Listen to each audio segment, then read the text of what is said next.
Now, I'm not suggesting everybody does this, but the lower you can get to your lawn, the better really, to be honest, because you can see what's going on with the grass, how it's growing. You can also see what else is growing in the lawn, and you can then act on that and hopefully put it right so you get a really good coverage of grass for the rest of the summer. So if you start to look down at this level, you can see all sorts of tiny little weeds and bits of moss and everything growing in it.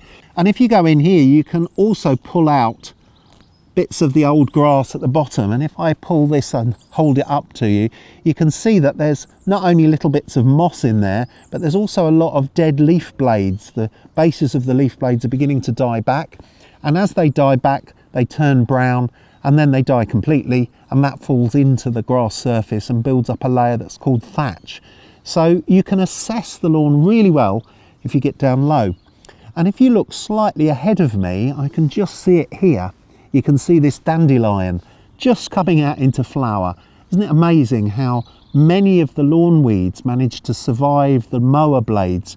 Just below the mower blades, manage to survive and carry on growing. So that's one of the weeds that we'd have to tackle, probably by just digging it out by hand. But if I dig a section of turf out, I'll really be able to see what's going on.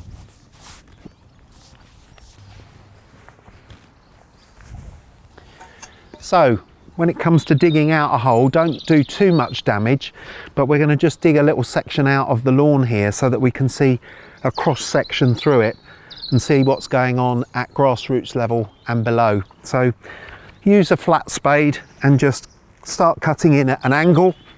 Just take out a small segment. We don't need a great big turf taken out at this point. Try and keep the blade of the spade nice and vertical so that it makes straight sides to the cut, so you can put it straight back in afterwards as well.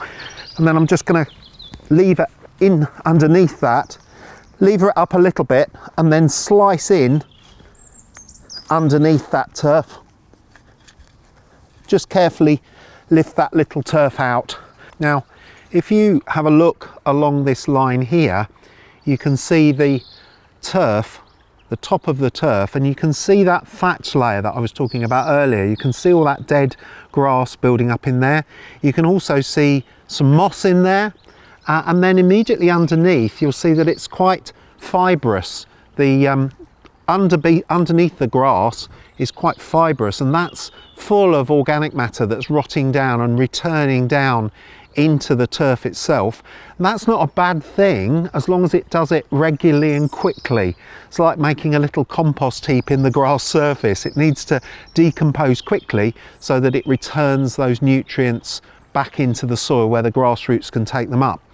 And the trouble is that if that thatch layer builds up too quickly, then it doesn't decompose quickly enough, and you get a really thick spongy dead layer that suffocates the surface of the grass and means that the grass tends to grow quite weedy and weak. And that's exactly what's happening here really. You can see more of the moss and the dead bits of grass than you can see the really healthy leaf blades. It's not too bad, but it's still looking a bit sickly. You might find that yours is absolutely full of weed and moss and all that thatch build-up. So all the processes that we do in lawn care as well as mowing are really beneficial to keeping the lawn in good condition. So we'll pop this turf back in, tap it down so that you'd never know it was there, and we'll get on with some of the basic lawn care through the rest of this webinar.